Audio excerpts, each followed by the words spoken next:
In July of 1997, at the Grundy County Fairgrounds in Tennessee, a woman placed a $500 bid on a building most of the men in the room had already written off as a fire hazard and a memory.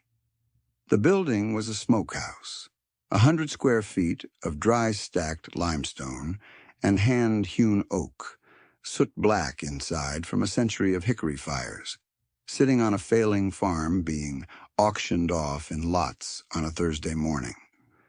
The auctioneer took her bid, and there was laughter from the folding chairs. Not cruel laughter, just the sound a crowd makes when something seems so obviously wrong that it passes out the other side into comedy. Ruth Vance stood in the second row with her dog Jack at her feet and did not look back at the crowd. The auctioneer called twice more. Nobody matched her. The gavel came down.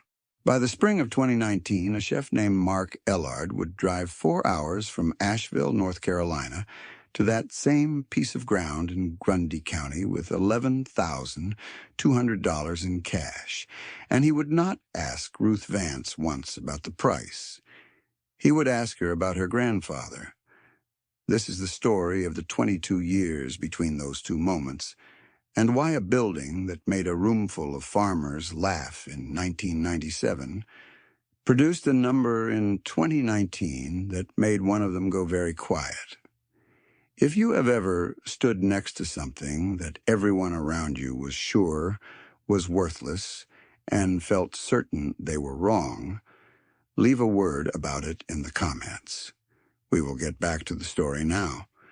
Ruth Vance was 64 years old in 1997, though she looked, as her daughter Nora would later say, like someone who had decided to stop counting at 50 and simply stay there.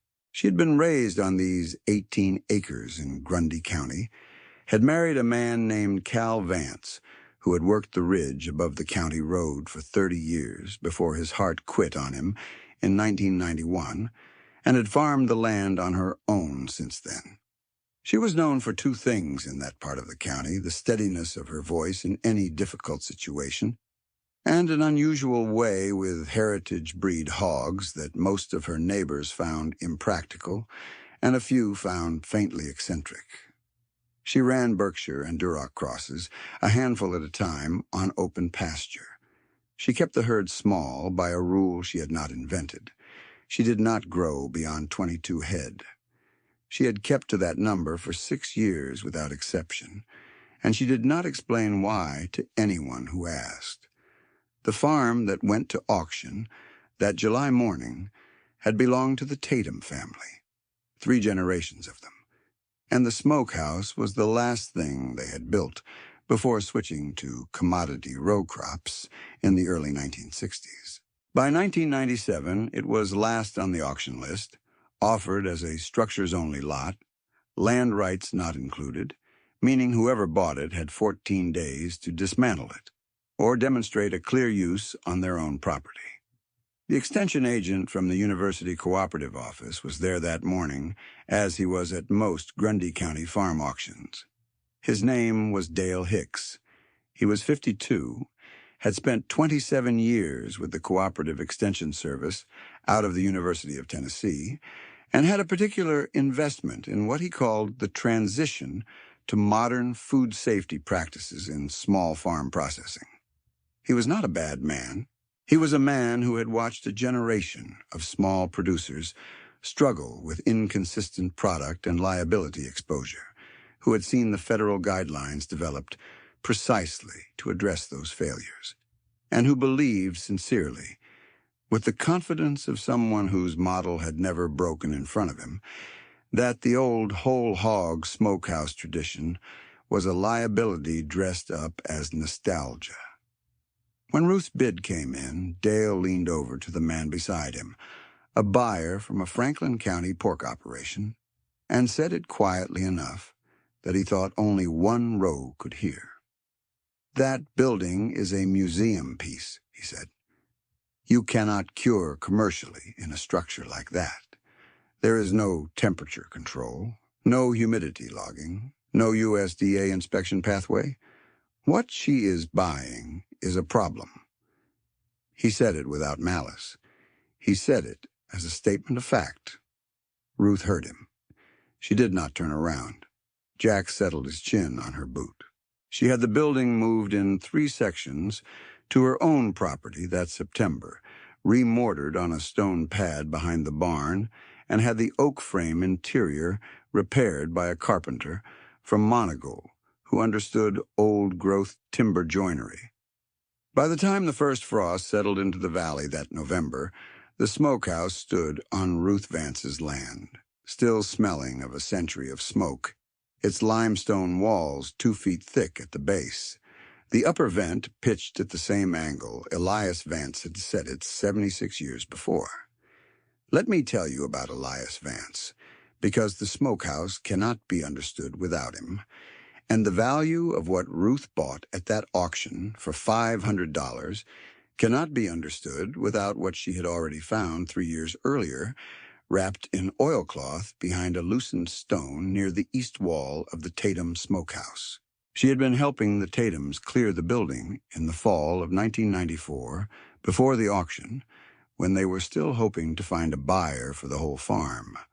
The oilcloth package was flat, tied with cotton twine, and she almost set it aside with the old tin scrap she was loading into a wheelbarrow.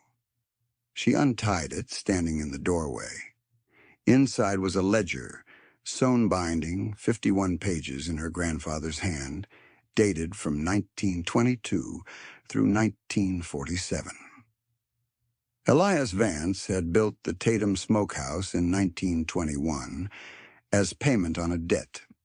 He had then used it for 26 years under an arrangement with the Tatums, smoking his own hogs in exchange for maintaining the building, and he had used those 26 years to write down everything he learned.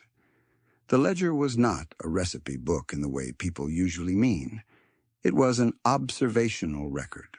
Elias noted the weight of each hog at slaughter, the ambient temperature in the smokehouse at the start of each cure, the salt ratio applied and in how many stages, the number of smoke sessions and their duration, the height at which the cuts were hung, and the final grade he assigned to each lot based on a tasting at 90 days.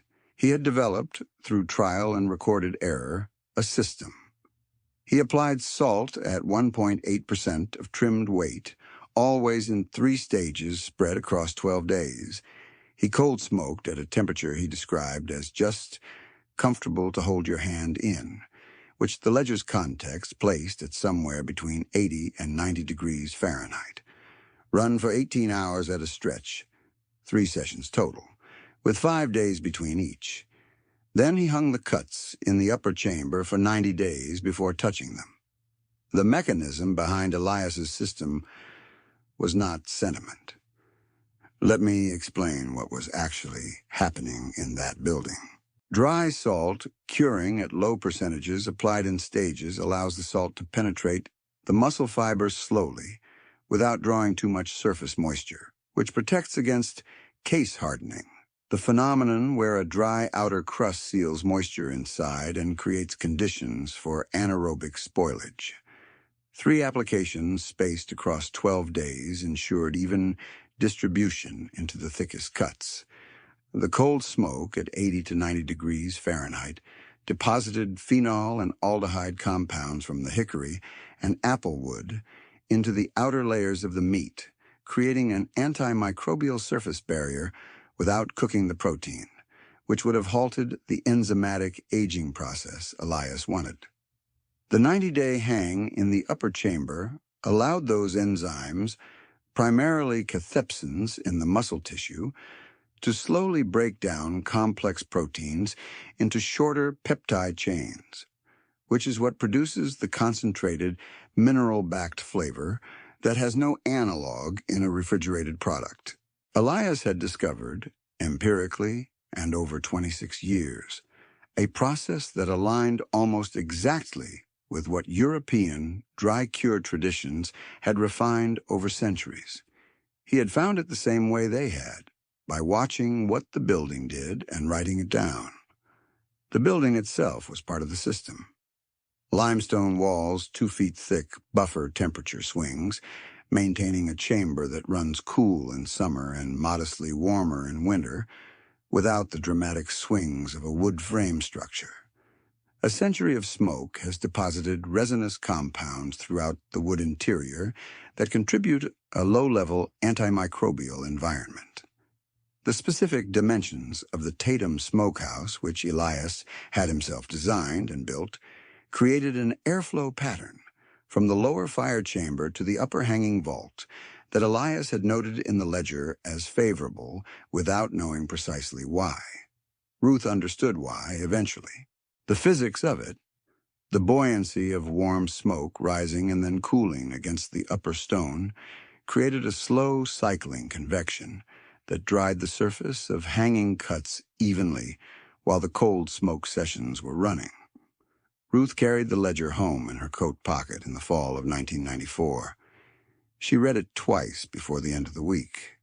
She understood, with the certainty of someone who has spent 40 years watching hogs and weather and the inside of a stone building, what Elias had written.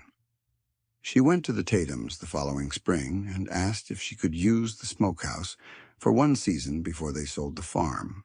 They said yes. She cured 8 shoulders and 4 bellies that winter, following the ledger exactly. At 90 days, she tasted the first shoulder. She stood in the doorway for a long moment afterward. Then she went back inside and checked the rest. That was 1996. She bid $500 on the building in July of 1997. The first season she cured product on her own property, the winter of 1997 to 1998, she produced 22 pounds of shoulder and 16 pounds of belly from 3 of her Berkshire Duroc crosses, sold it to 4 families in the county at $8 a pound, and kept 12 pounds for the house. She reinvested $600 into the herd, held the line at 22 head, and said nothing to anyone about the ledger. The second winter, she produced 38 pounds and had 2 families on a waiting list by February. The third winter, she produced 44 pounds and turned away 3 orders. She did not advertise, and she did not explain the refusals, beyond saying she was at capacity. The county did not think much about what capacity meant to a woman running 22 head on 18 acres, because the county was not watching closely enough to ask. The buyers who got her product came back. They sent their neighbors. Ruth kept the price at $8 a pound through 2002, raised it to $11 in 2003, and raised it again to $15 in 2007, with no explanation, beyond the fact that the quality had not gone down, and she did not need more customers. The buyers she had, she kept. The ones she turned away, she put on a list and worked through it when there was product. There was not always product. The 22-head rule was the ceiling on everything. Her neighbor, Tom Beale, watched all of this with the particular sympathy of a man who respects a person while disagreeing with their method. Tom was 58 in 1997, ran a 400-acre operation north of Ruth's place with 2 contract hog barns, and had his eye on expanding his processing side after seeing a state extension bulletin about value-added pork products. He was a good farmer. He was also, as he told his wife that winter, realistic. The extension agent had made clear that commercial viability in cured pork meant a USDA-inspected facility, and that meant a refrigerated curing room with temperature logging, controlled humidity, and a certified production plan. Tom filed the paperwork in late 2000. In the spring of 2001, he borrowed $47,000 at 7.2% over 10 years from a Franklin County agricultural lender, installed a stainless steel walk-in curing room with a commercial refrigeration unit that cost an additional $12,000, and began producing a commodity-grade dry rub shoulder product from his contract herd. His first year, he moved 800 pounds at $6 a pound to regional specialty grocers. Dale Hicks drove out to see the installation and called it the right way forward.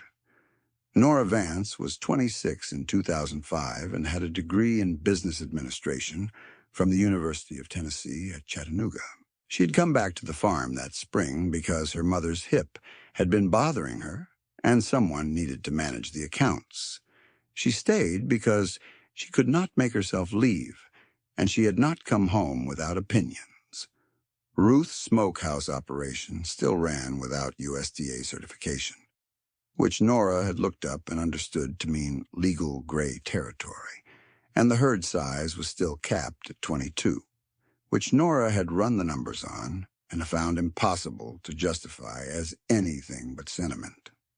"Mama," she said one evening at the kitchen table under the hanging lamp, "Tom Beal is selling 6 times what you are. He has a certified facility. He has a paper trail. You are making beautiful ham, but you cannot scale it, and you cannot defend it if anyone asks." Ruth looked at the table for a moment. "We are not scaling it," she said. Nora put her pen down. "Why not?" Ruth was quiet for a moment. "Because the building doesn't scale," she said. Nora did not understand that answer. She filed it next to the things her mother said that seemed like stubbornness dressed as principle. That same spring, at the Grundy County Farm Bureau annual meeting in the basement of the county extension office, Dale Hicks gave a presentation on value-added pork and singled out 2 operations as case studies. Tom Beal's certified facility was the first case study, and Dale walked through its compliance structure, its distribution reach, and its projected 10-year return. Ruth Vance's operation was not the second case study. During the question period, however, a farmer from the eastern end of the county asked about the old whole hog smokehouse method in general, and Dale answered in the careful, even tone of a man trying not to name anyone specifically. A boutique operation, if it stays very small and does not seek broader distribution, can sometimes exist in a kind of informal relationship with local buyers, he said. But it cannot grow, it cannot be verified, and it represents a food safety approach that belongs honestly to a different era. He paused and looked at his presentation slides. "The people who practice it are not wrong to love it," he said, "but they are making a choice to be ungrowable." Ruth was not at that meeting. Nora was. She drove home slowly and said nothing about it to her mother. Tom Beal's second year at full production had reached 920 pounds sold, and by 2008 he was moving 1,400 pounds annually, his curing room running on a 7-day cycle, his contract barn supplying consistent commodity pork on a predictable schedule. He had paid down $31,000 of his note. He bought a new F350 in 2009 on a 5-year note. His operation looked, from the county road, exactly like what success was supposed to look like. Ruth, in that same period, raised her price to $15 a pound, worked through a waiting list that stayed at 9 families for most of 6 years, and repaired the barn roof with 3 years of accumulated profit. She bought no new equipment. She owned no note. On paper, comparing the 2 operations, the numbers told a story about scale and reach and certified distribution that had only one reasonable interpretation. Tom Beal was building something. Ruth Vance was maintaining something. The distinction, to a business student or a county extension agent, was plain. What Nora did not know, sitting with her pen down at the kitchen table in 2005, was that the ledger on the smokehouse workbench contained a sentence Elias had written in the winter of 1941, near the end of the second full section, where his salt ratio revisions had settled into their final form. He had written that a man who runs more than he can watch runs less well than he believes. Ruth had circled that sentence, too, in pencil, and beneath it, in her own hand, had written the word yes. Patient work does not announce itself. That is most of what makes it invisible. Let me tell you about the hogs themselves, because this matters for what comes later. Ruth's Berkshire and Duroc crosses were not an aesthetic choice. Berkshire hogs carry a genetic characteristic called the acid meat gene in a reduced form. Or more precisely, they tend toward a higher pH in the muscle tissue after slaughter, which means slower glycolysis and less water loss in the cure, which in turn means a denser, more consistently textured final product. The Duroc cross added intramuscular fat deposition, the marbling that appears in the muscle itself rather than as a capped layer, which is the fat that contributes to flavor in the long aging process. Commercial contract hogs in 2001 were being bred primarily for leanness and feed conversion efficiency, which reduced intramuscular fat dramatically. Tom Beal's commodity product was consistent and clean and certifiably safe. It had very little intramuscular fat. At 90 days of aging, it did not develop the flavor that Elias's ledger had described and that Ruth's product reliably produced. Tom's product was a good product. It was a different product. The difference would not matter, commercially speaking, until it did. The first hint of the structural shock appeared in the fall of 2014. PED, a porcine epidemic diarrhea virus, had been identified in the United States the previous year and had moved through the Midwest with a speed that alarmed contract hog producers nationwide. By the fall of 2014, it had reached county lines in southern Tennessee. Dale Hicks made 3 county-wide calls that autumn morning contract hog operators to review their biosecurity protocols. The third call was to Nora, because Nora had made herself the point of contact for outside inquiries about the farm after her mother's hip required a second surgery. Dale's tone was measured and professional, the tone of a man distributing accurate information as efficiently as possible. The risk to a small pasture operation is low, he said, but Ruth should know it is in the region. If she were running a contained facility with a verified biosecurity plan, there would be less to worry about. There was a pause. The old way of doing things is not the most vulnerable, he admitted, but it is also not documented. If there were ever an inquiry, she would need records. Nora said she would pass it along. After she hung up, she sat at the kitchen table for a long time. She had been watching her mother's operation for 9 years by then. She had watched the Smokehouse stand unchanged in every season, watched her mother work the Berkshire Duroc herd across the same 18 acres without expanding, watched the small, loyal group of buyers who came twice a year to pick up their orders. She had been watching Tom Beal's operation across the fence line run at 1,400 pounds a year with its certified facility and its clean paperwork, and she had been watching, without fully naming it to herself, the way his product moved.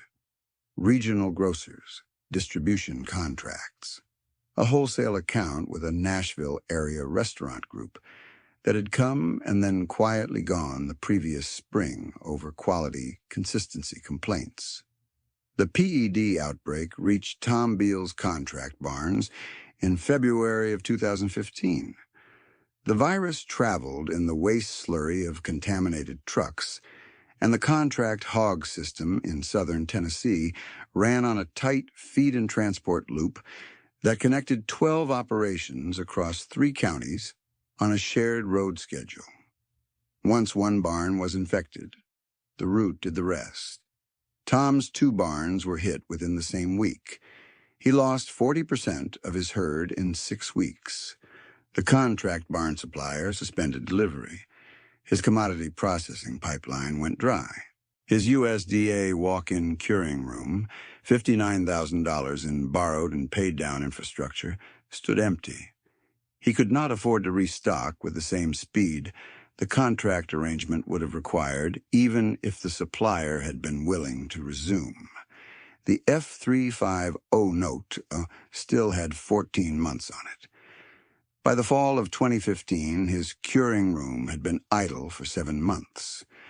Tom did not speak much about it to anyone that year.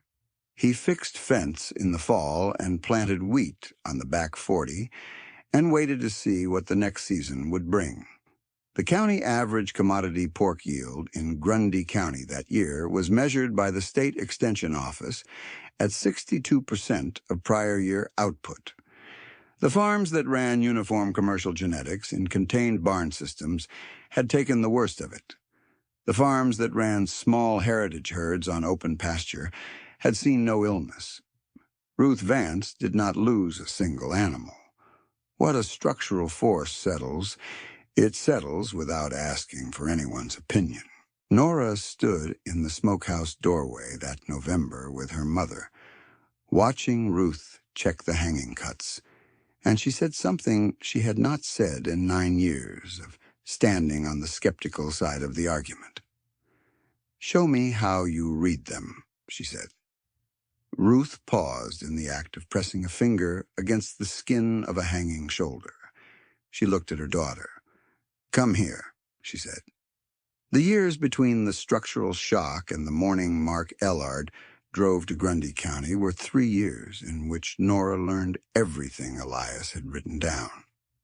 Ruth walked her through each stage of the process with the ledger open on the workbench, showing her where Elias had revised his salt ratios in the 4th year of his system, where he had noted that cuts hung in the south corner aged differently from cuts hung in the north vault, where he had written in 1938 a single sentence that Ruth had circled in pencil sometime in the 1990s.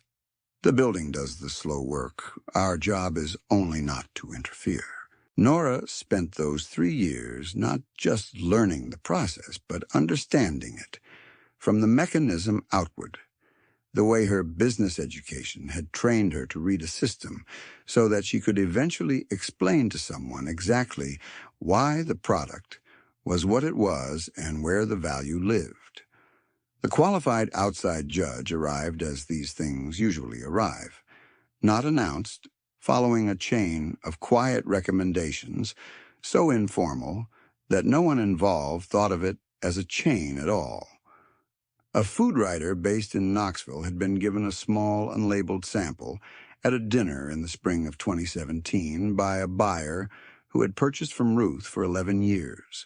The food writer had noted it without knowing its source. She had made a call. The call eventually reached Mark Ellard, who ran a farm-to-table restaurant in Asheville called The Ridge Table, which had been cited by 2 Southern food publications for its sourcing practices, and which did not use the word artisan on its menu because, as Mark had once said in an interview, the word had been borrowed by people who wanted the credential without the work. Mark had made his own inquiries over 2 years before he drove to Grundy County on a Tuesday morning in April of 2019 with an insulated cooler in his trunk and a cash envelope in his jacket. He pulled into Ruth's driveway at 11 in the morning. The driveway was gravel and the approach to the farmhouse was modest. A weathered board fence, a mailbox leaning slightly, the barn visible at the back.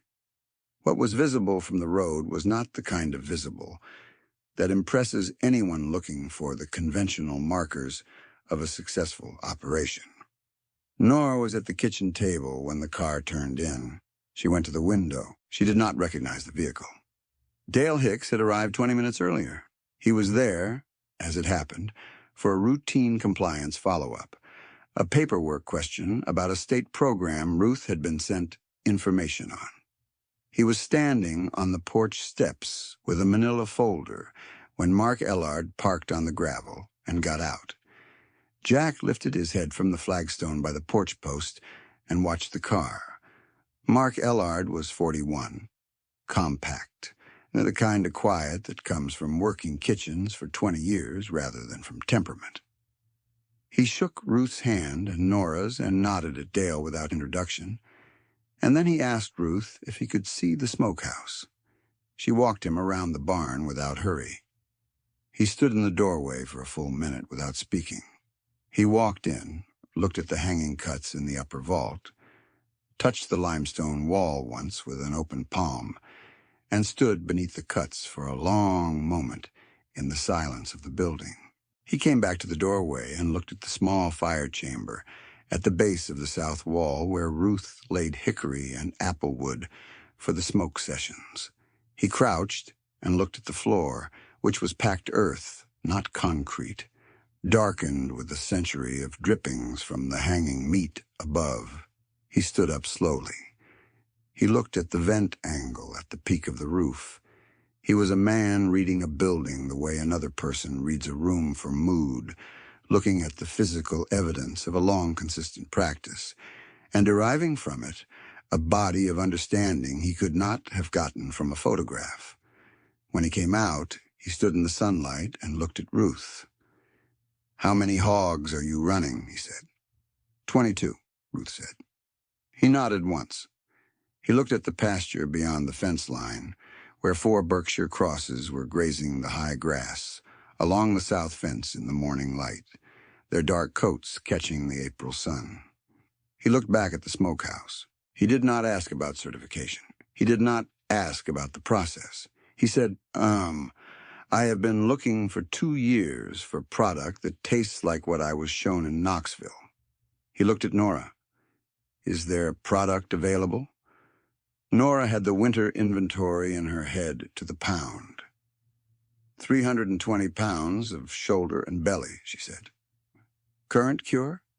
93 days. Mark Ellard reached into his jacket and removed an envelope. He did not open it on the porch. "I pay $35 a pound, he said. "I have brought cash for 320 pounds. Nora looked at her mother. Ruth looked at Mark. $11,200. Mark said, "I will not negotiate that price downward." Nobody spoke for a long moment. Dale Hicks was still standing at the porch steps with his manila folder. The number had crossed the driveway gravel, and it sat there in the April sunlight with the particular weight of a verdict. Dale had come to talk about a compliance form. He was holding a folder about a compliance form. The compliance form and everything it represented, the certified facility and the temperature logging, and the approved production plan that constituted the right way forward, was in his hands, and $11,200 for 320 pounds of product from an uncertified limestone smokehouse was in the air between 4 people on a gravel drive in Grundy County. Dale Hicks was not a man who did not understand arithmetic. He stood very still. Nora said later that she had not cried then, not in the moment.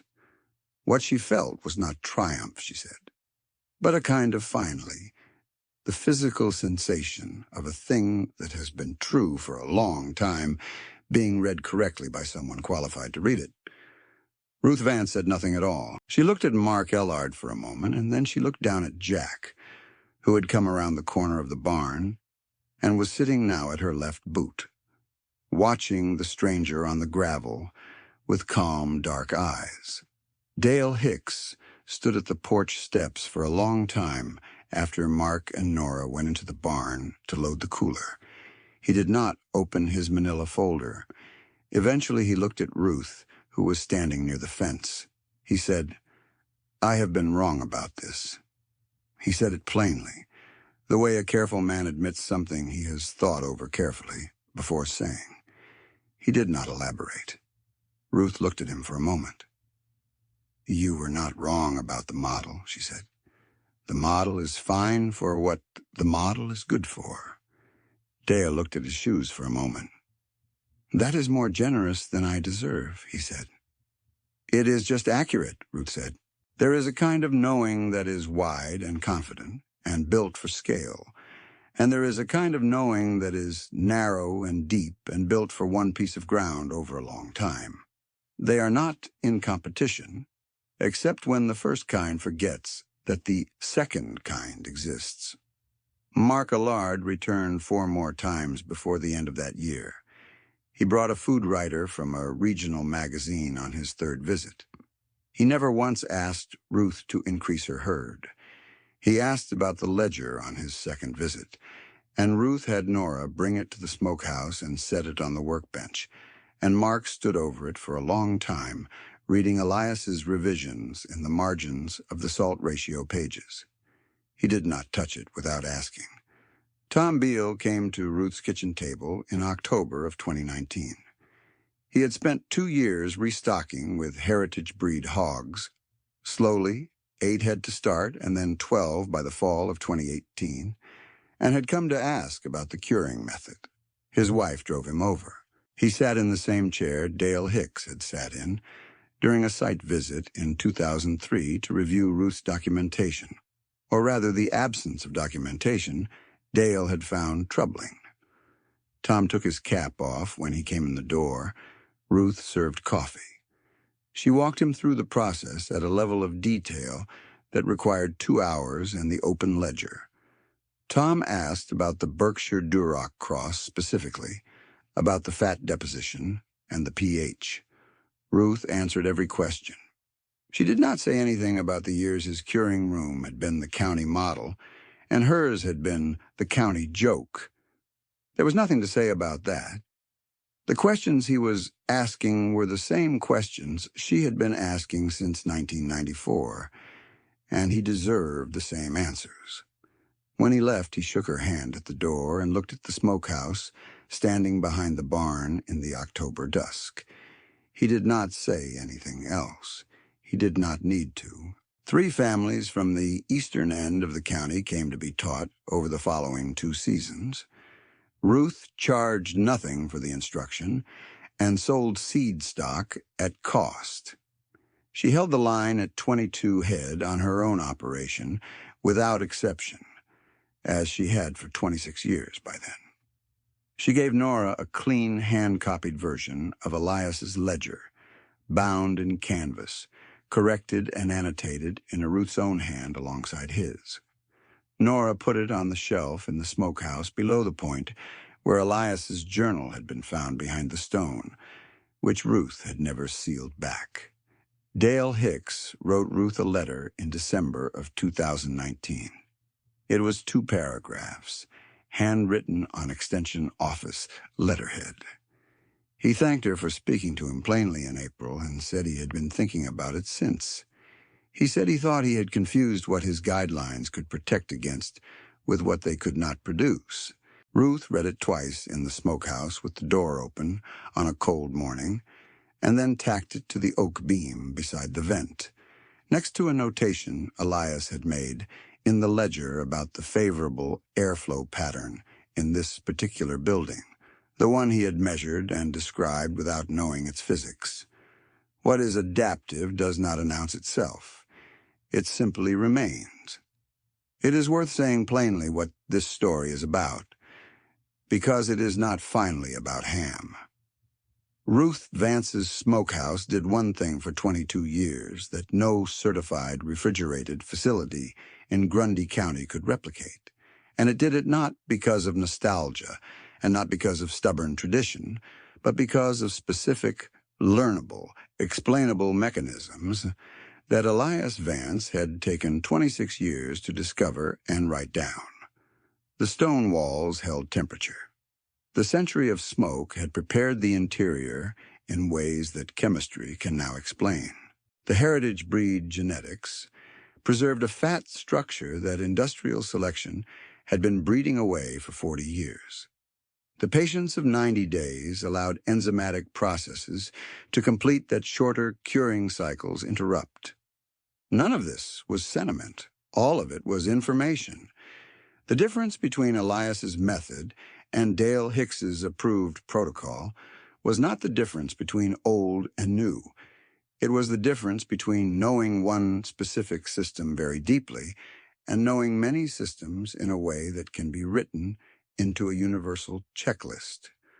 Both kinds of knowing are real. One of them produces a product that makes a chef drive 4 hours without asking the price. The other produces a product that can be scaled and certified and shipped and inspected, which is its own genuine value, worth honoring, worth mourning when it breaks. The casualties of the conventional path are not fools. Tom Beale followed the best advice available to him from the most credentialed source available to him.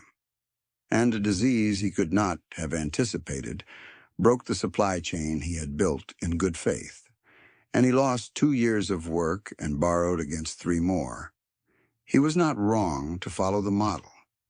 He was unlucky at the moment when the model's fragility showed itself. The distance between his outcome and Ruth's outcome in 2015 was not primarily a matter of wisdom. It was a matter of scale, genetics, and a disease that punished uniformity. That distinction matters. Mourning what happened to Tom Beale is part of the honest accounting of the story. What the stone kept for Elias, Elias kept in the ledger, and the ledger kept for Ruth, and Ruth kept in her daughter's hands before she was done. That is what a transmission is, not the preservation of a technique, but the preservation of a way of paying attention.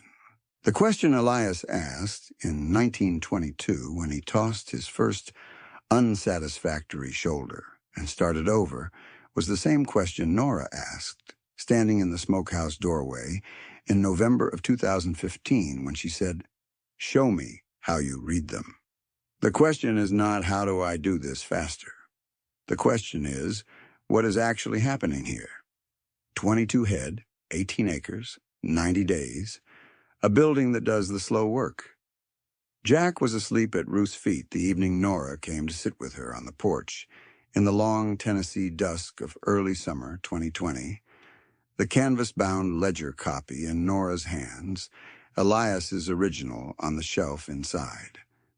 The smokehouse stood at the back of the property in the last of the golden light, its limestone face warm from the afternoon.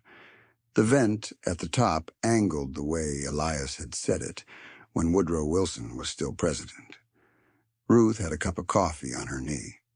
She was looking at the field. What the smokehouse kept was never the smoke, it was